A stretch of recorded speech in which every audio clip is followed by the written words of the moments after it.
All right, let's get right into it. We talk a whole lot about the ethics of AI, right? But what if the biggest risk isn't actually the machine? What if it's us? Today, we are going to pull back the curtain on the hidden ways AI taps into the little glitches in our own brains and how that's changing, well, pretty much everything.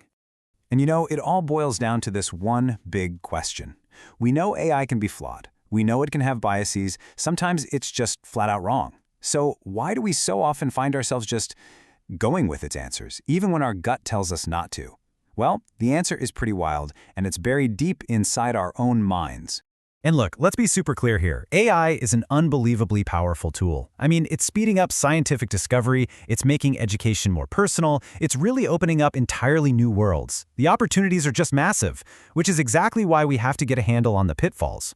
To really get what's going on, we have to look away from the shiny new tech for a second and instead look at our own mental operating system. Because the key to AI ethics, it isn't just about building better code. It's about understanding the mind's autopilot. So these glitches I'm talking about, psychologists have a name for them: cognitive biases. And these aren't character flaws or anything like that. They're just unconscious mental shortcuts our brain uses to deal with a super complex world. Honestly, they're hardwired into us. The autopilot analogy is just perfect. Think about it. Most of the time, these shortcuts are great. They save us a ton of mental energy. But when we're dealing with something as powerful as AI, that same autopilot can steer us straight into an ethical minefield, and we won't even see it coming. So you might be wondering, how do we actually catch these biases in the act? Well, a really fascinating new study decided to do just that.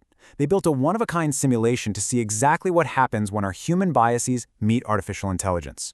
So instead of just guessing, these researchers built what they called a digital ethics lab. It's so cool. They used a large language model, the tech behind tools like ChatGPT, to create these digital stand-ins for people.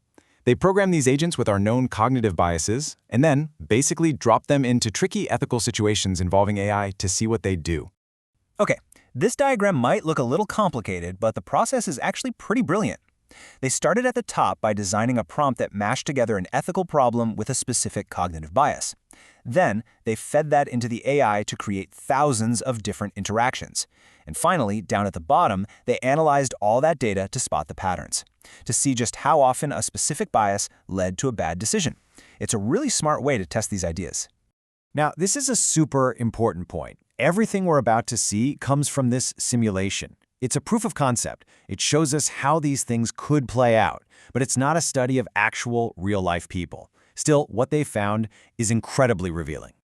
All right, so let's crack open the case files from this digital ethics lab. The evidence they gathered is pretty startling, and it points to some very specific mental shortcuts that AI seems to be an expert at exploiting. Let's start with just the number: 78%. Take a second. What do you think that represents? It's a huge chunk, and it points to us giving up something really, really important. Here it is. In a scenario designed to test how much we lean on AI, a staggering 78% of the simulated people just accepted the AI's answer. No second thoughts, no critical review, nothing. That is our mental autopilot completely taking over the controls. And the main culprit here has a name: automation bias. It's our brain's sneaky little tendency to just assume the machine is smarter than we are. We see a clean, confident answer on a screen, and our own critical thinking skills just power down. And this makes the danger so clear. Normally, our process is to analyze information, question it, and then make a decision. But when automation bias kicks in, that whole process gets short-circuited. It just becomes accept, trust, and proceed.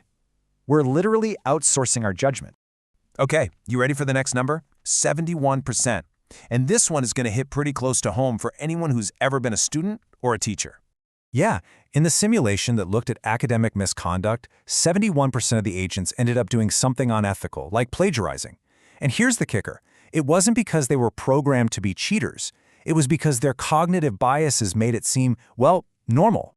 And the bias driving this is called normalization bias. It's that little voice in our head that says, it's not so bad. Everyone's doing it. The AI makes cheating so easy and seems so common that our own internal ethical compass starts to get all messed up. This heat map gives us the big picture. Going down the side, you've got the different biases, and across the bottom, the different ethical scenarios. The brighter the color, the bigger the problem. And you can clearly see the hotspots we just talked about. See automation bias under loss of agency? That bright red tells you it was the #1 issue. And right next door, normalization bias is glowing hot for academic misconduct.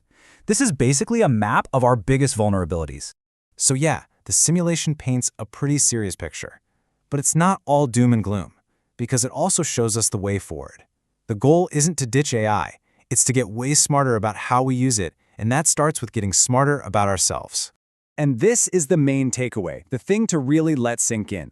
The problem isn't the technology, it's our psychology. The most important upgrade we need isn't for the AI's algorithm, it's for our own awareness of these mental shortcuts that are always running in the background. So, what do we actually do? The study lays out a simple 3-step plan. First, we all need to build our AI literacy, not just how to use the tools, but how they actually work, and more importantly, where they fail. Second, organizations need to audit these AI tools for biases before rolling them out. And third, and this one is for every single one of us, we have to champion critical thinking. We need to build a culture that rewards questioning the AI, not just blindly trusting it. In the end, AI is kind of like a giant mirror. It's showing us our own mental shortcuts, our own tendencies to take the easy way out. So the real question isn't whether AI is ready for us, it's whether we're ready to master our own minds in this new age. Are we?